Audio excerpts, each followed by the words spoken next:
Hateno Village.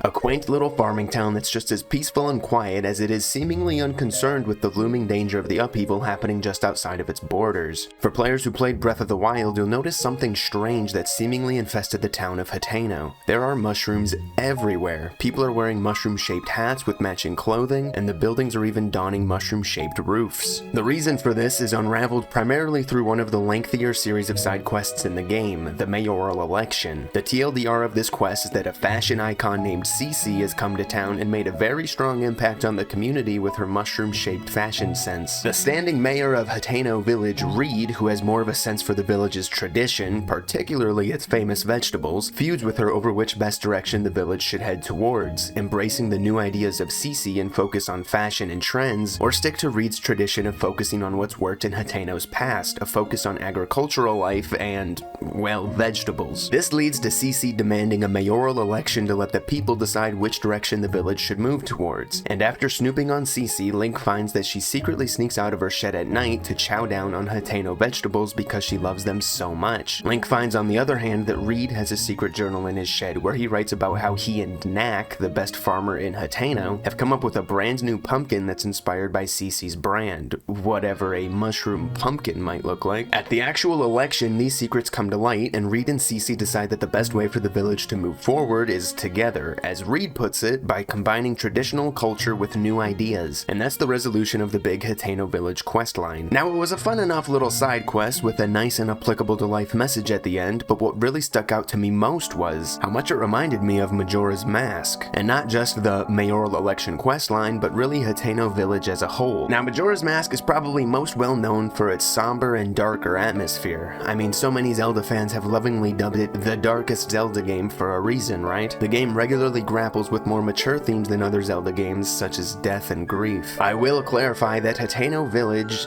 did not remind me of these aspects of Majora's Mask. Quite the opposite, honestly. Hateno Village might be the most relaxing, carefree location in all of Hyrule. The only thing anyone in the village really seems to care about is either vegetables or fashion. Well, anyone except Manny. He's pretty interested in, beauties, I guess. One of my favorite parts of Majora's Mask is the NPCs. Many of the characters in the game keep to a distinct schedule in which they do specific things at specific times within the 3 days that Link is present in Termina. Their schedules can even change on the second and third day depending on what Link does on the first day. As part of the mayoral election questline that I mentioned earlier, Cece's sister Sophie suspects that Cece is hiding some sort of secret since she is always sneaking out at night. She asks Link to tail Cece as she sneaks away during the night and see what she's up to. You have to wait until about 10 o'clock and then follow Cece as she walks through the village until you uncover her secret. This whole waiting until a certain time and following a character to see what they do is extremely reminiscent of Majora's Mask. Even Reed has a similar quest during the mayoral election questline. His wife will tell Link that she suspects that Reed is up to something out in his shed during the day, so she asks Link to check it out,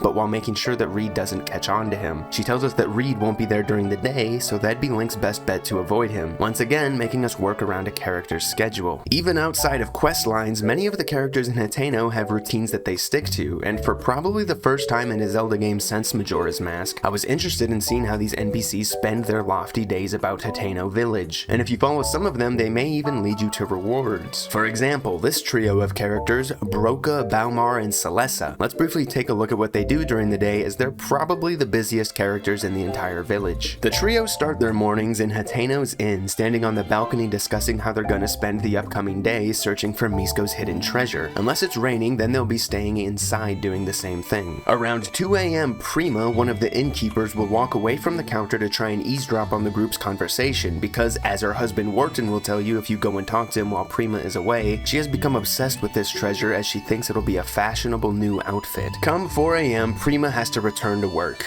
I guess she works 22-hour shifts every day of the week, so that's kind of tough for her. But anyway, she wasn't able to make out specifically what the group was saying and goes back to the counter with Wharton, where they are very excited about their alone time, as they call it, and seem annoyed that Link keeps disturbing that alone time. But anyway, come 5 a.m., the trio leaves the inn and heads towards their first stop of the day, the famous Hateno Village dye shop. But on that road, we will run into Good Samaritan Seldon, who just stands around here in the mornings to make sure all the kids get to school safely. What a nice guy. And from 7 to 9 a.m., we can see these kids running along the path to get to school, which starts at 9 o'clock. And if you follow one of the kids to school, don't do this in real life by the way, it leads to another one of the lengthier side quests in the game where you help give lessons to the students during class. But you can only do it at 9 o'clock because that's when class starts. You have to stick to this world's schedule. We will run into Mato walking past the dye shop. I like his text bubble that just says, "Guess I'll go to work." But anyway, back to our main trio of fashionistas. They will stop at the dye shop deciding which of their clothes they should dye until 11 a.m. when they will make their way for their next stop. As Baumar kindly tells us, they are heading towards Hateno pasture to look at cows, I guess? So we'll follow them as they slowly walk up the trail. As we reach the pasture, Celestia remarks that the cows are as stylish as everyone else in the village. And yeah, they do definitely have something going on, huh? Come 7 p.m. they head towards their final location of the day, the Hateno Ancient Tech Lab. They tell Link that Misko's hidden treasure lies along the road right in front of him that leads to Hateno Beach. However, by the time that they get there, they decide that they're too tired to continue on and turn to go back to the inn where their schedule will start anew tomorrow. There are still other characters in Hateno that I didn't mention, they just have much less busy schedules, like this guy who just walks his cuckoos up the trail to the tech lab every day. Now there were a couple of characters that had some interesting routines in Breath of the Wild as well, such as Coco in Kakariko Village, who cries at her mother's grave every morning. But I think Hateno Village pushes the schedules of NPCs to another level. The little farming town felt so alive to me. I found myself so intrigued by what everyone was up to, and what secrets may get laid out to me if I chose to learn more about them. I really hope that the next Zelda game decides to push the characters populating Hyrule to a level even further. I mean, imagine if instead of characters' routines looping daily, perhaps some of them could loop every few days or even weekly, all while giving Link more ways to interact with them. The possibilities are exciting to think about.